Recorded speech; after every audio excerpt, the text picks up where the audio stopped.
Ang dalawang setup na pag-uusapan. Ang sukat ng center spring ko parehas. Ang pinakaiba na sinetup ko dito bukod sa CVT mga buddy, yung kanyang spark plug. Kasi wala namang daw epekto sa arangkada. Hindi mo naman ng arangkada, nakita ko doon. Mas malakas syempre yung arangkada nito. Parehas kong sinasabi sa vlog ko na parehas namang okay yung setup.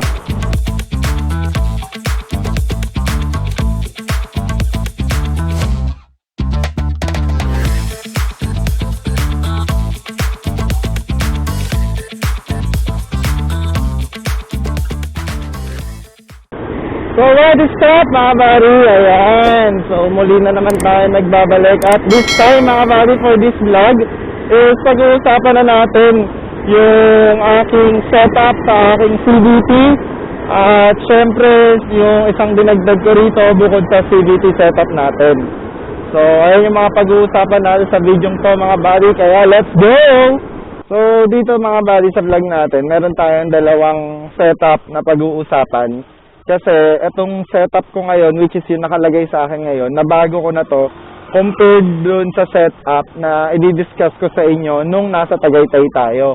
Which is ito yung video mga buddy, pakita ko muna sa inyo.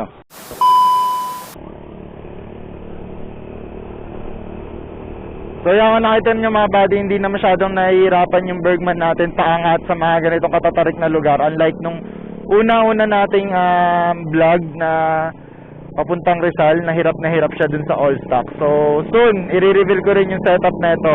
So hindi lang kasi CVT yung naka-setup dito. So literal na Highlands nga.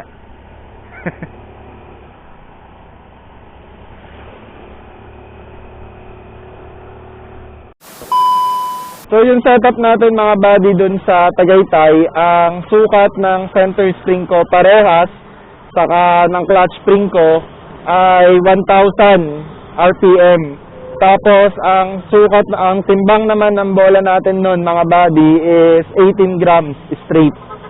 So yun, ang pinakaiba na sinetup ko dito bukod sa CVT mga buddy, yung kanyang spark plug. Kasi ginawa natin siyang iridium spark plug. So ito mga buddy yung video ko dun sa iridium spark plug kasi nalaman ko sa pinagbilang ko, meron pala tong mga code. Hindi lang pala siya basta na long tip, short tip, or ganon. Basta may code pala siya. Hindi lang pala siya basta ganon. Nakala ko kasi dati, long tip, short tip, parehas lang. Kahit ano, basta alam mo kung long tip or short tip yung spark plug mo. Pero hindi pala. So, ito yun mga buddy. So yun mga buddy, galing nga tayo dun sa Makina Moto Show at syempre tumingin tayo dun ng mga discounted na gamit or yung mga parts na pwede nating i-upgrade sa ating Suzuki Bergman Street. And isa lang naman talaga yung hinahanap ko, which is the spark plug. Supposedly wala dun yung gusto ko na ilagay talaga sa ating Suzuki, which is yung UMA Racing 3-tip sana. Pero hindi naman ako nalungkot kasi kahit papano thankful ako dun sa staff ng NGK na nagbenta sa akin na itong Iridium. So sa kanila na talaga ako bumili kasi sila lang yung nakita ko na medyo kilalang brand or kilalang brand na nagbebenta talaga ng mga spark plug. So ang binili ko sa kanila is the Iridium na spark plug nila. So this is for Bergman. Thankful ako sa kanya kasi kung hindi dahil sa kanya hindi ko malalaman na hindi pala talaga advisable ang 3-tip or double tip sa mga 125 hanggang 200cc. Dahil nga hindi naman nila kailangan ng ganong kalakas na sunog ng kuryente, 'di ba? So sa mga gusto maglagay or sa mga nagre-racing na ganun yung displacement, I think pwede naman siya. But for 125 na city driving lang naman, ang hindi siya advisable.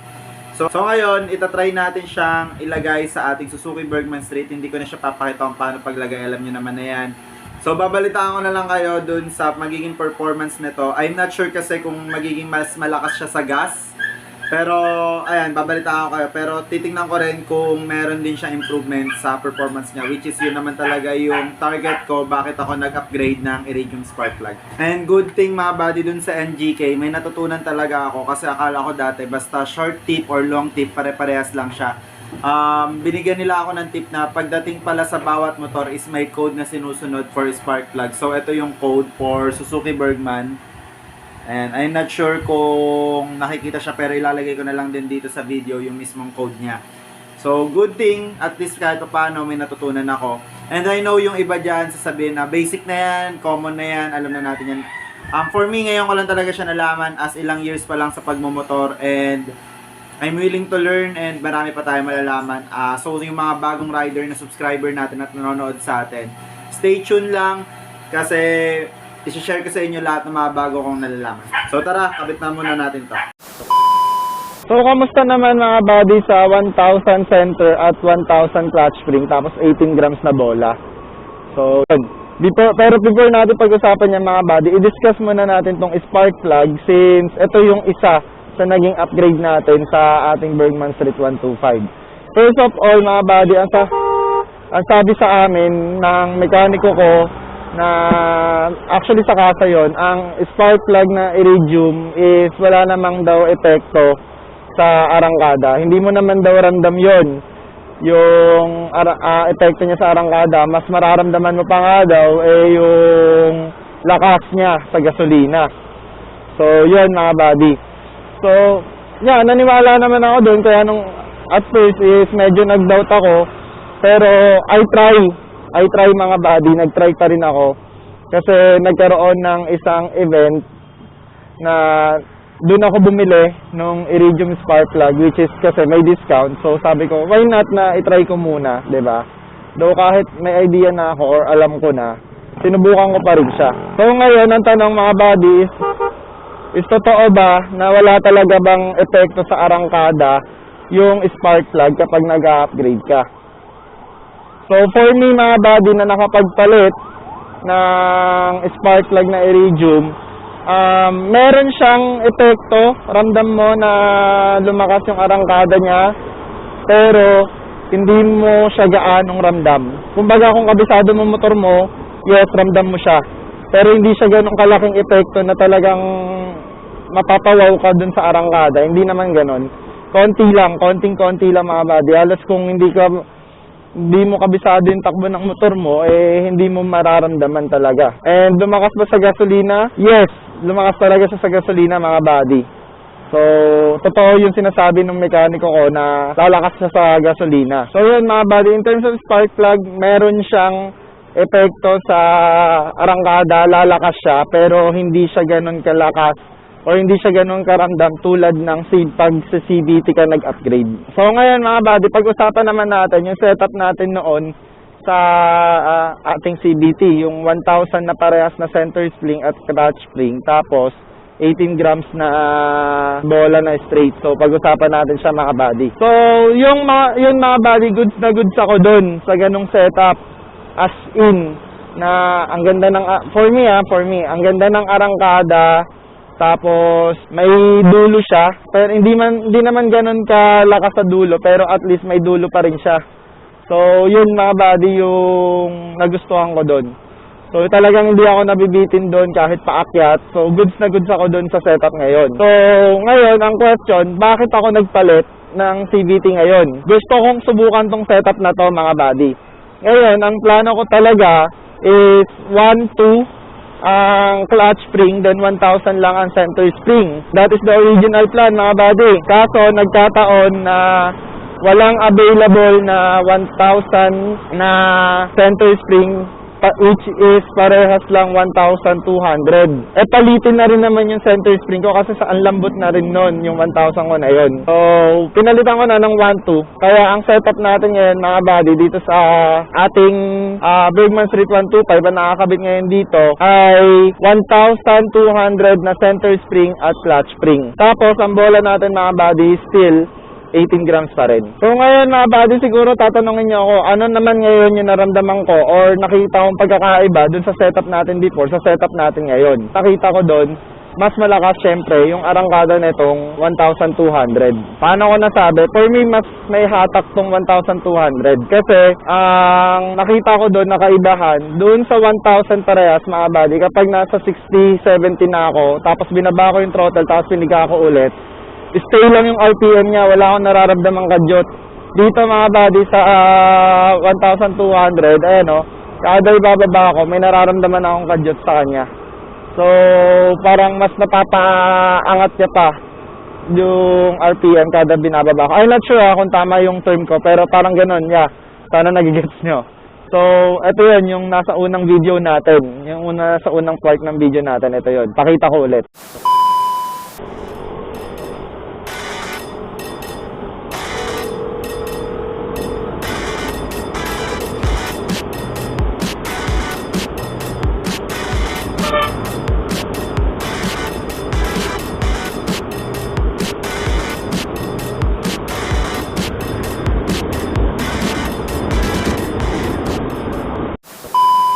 So, kung tatanungin nyo naman ako mga buddy, for me, ano yung mas okay sa akin na setup? Siguro, ang nakita ko lang dito is talagang ibabalik ko lang na 1,000 yung center spring ko. Pero yung clutch spring ko, I will remain na 1,200. Bakit? Dito kasi mga buddy sa 1,200, ang nakita ko, hirap na siya pagdating ng dulo. So, yeah, may dulo pa rin naman, pero hindi siya katulad nung takbo niya na kapag naka 1,000 na center spring ako. So, yun yung plano ko mga buddy. Ibabalik ko lang siya ng 1,000 sa center spring. Pero yung clutch spring ko remain na 1,200 para ando pa rin yung arangkada. So, yun mga buddy yung setup natin ngayon. So, ito lang yan. Ilalagay ko dito sa screen. Ito yung sa Tagaytay, tapos ito yung ngayon. Springs lang naman yung pinagkaiba ng setup natin ngayon mga buddy. Yung bola, saka yung spark plug is still the same. So, yun lang talaga yung pinagkaiba niya mga buddy. So, ngayon, baka nalilito kayo kasi parehas kong sinasabi sa vlog ko na parehas namang okay yung setup. Pero ano ba yung mas recommended ko sa inyo? Okay? So, ngayon mga buddy, siguro ang masasabi ko na mas recommended ko sa inyo, depende yan kung saan nyo ginagamit ang motor ninyo. Ngayon, at kung anong gusto ninyo maramdaman sa motor ninyo. Ngayon mga buddy, kung ikaw ay delivery rider, pero gusto mo may arangkada pa rin yung motor mo at may takbo pa rin, goods na yung parehas na 1,000 na center spring at clutch spring. Huwag ka na mag-upgrade ng spark plug mo. At ibaba mo lang ng 18 grams yung bola mo. So okay na yun mga buddy. Bakit ayun yung nare-recommend ko sa mga delivery rider? Kasi in the first place, hindi siya ganun kalakas sa gasolina. Kasi lagi nyo tatandaan mga buddy, kapag nagbaba ka ng bola, at the same time, nagtigas ka ng clutch spring, lalakas at lalakas yan sa gasolina. So, again, yung sa spark plug, hindi naman ganun karamdam. Kaya, it is not necessary na magpalit. So, kahit stock yung gamit mo, goods na goods pa rin yan mga buddy. So, ngayon, kung ikaw naman ay rider na papasok lang, katulad ko, pag papasok lang, hindi na gagamitin yung motor, papasok lang, saka pauwi lang ginagamit, ikaw na bahala. Kasi mga buddy, in terms of CVT, wala naman talagang perfect combination or yung best combination. Lagi nyo tatandaan yan, walang perfect combination at walang best combination. Depende yan kung anong klaseng rider ka at kung saan mo ginagamit yung motor mo. Kay Sir Mike ko to narinig, lagi ko naririnig sa kanya to kada nag-upgrade siya ng CVT. Ang kailangan ninyo kapag nag-upgrade kayo ng CVT ay isang matyagang mekaniko. Kasi, ito test ride nyo pa yan. Kung hindi okay sa inyo, kailangan nyo papalitan ulit yan. So, bukas ulit ng CVT, ganyan. So, lagi nyo tatandaan mga buddy, na kapag nag-upgrade kayo ng CVT, mas matigas na center spring at clutch spring, at mas mababang bola, mas malakas sa gasolina. Okay? Yun yung tatandaan ninyo. So, pwede nyo i-consider dyan, kung delivery rider kayo, ayaw nyo masyado na malakas sa gasolina, syempre, edi, huwag nyo masyadong babaan, huwag nyo masyadong tigasan. Depende na lang yon sa mas magugustuhan nyo. So, kung naka-Bergman ka, ayun yung suggestion ko. 1,000 parehas, 18 grams. Goods na yun, stock na spark plug. Goods na yan mga buddy. May hatak ka na dyan. At hindi ka na rin lugi sa gasolina dyan. Ngayon mga buddy, kung gusto nyo talaga ng sobrang tipid sa gasolina at wala naman kayong pakialam sa takbo, magbigat talaga kayo ng bola. Pag binigatan nyo naman ng sobra yung bola nyo, mas mabigat sa stock, for sure yan mga buddy. Ang bigat ng takbo ng motor ninyo. For sure yan mga buddy, ang bigat ng takbo ng motor ninyo. Pero matipid sa gasolina yan. Huwag nyo lang i-expect na mayroon kayong arangkada. So, yun lang mga buddy, tandaan nyo yan. So, again mga buddy, sa pag-upgrade ng CVT, nakadepende yan sa rider at kung paano ninyo ginagamit ang motor ninyo. At depende rin yan kung gusto nyo ninyo matipid o malakas sa gas. So that's it for this vlog mga buddy. I hope na nakatulong sa inyo at nagkaroon kayo ng idea, especially sa mga new riders dyan, tungkol sa pag-upgrade ng CVT. So this is Rayleigh Moto. Peace out. Ride safe mga buddy.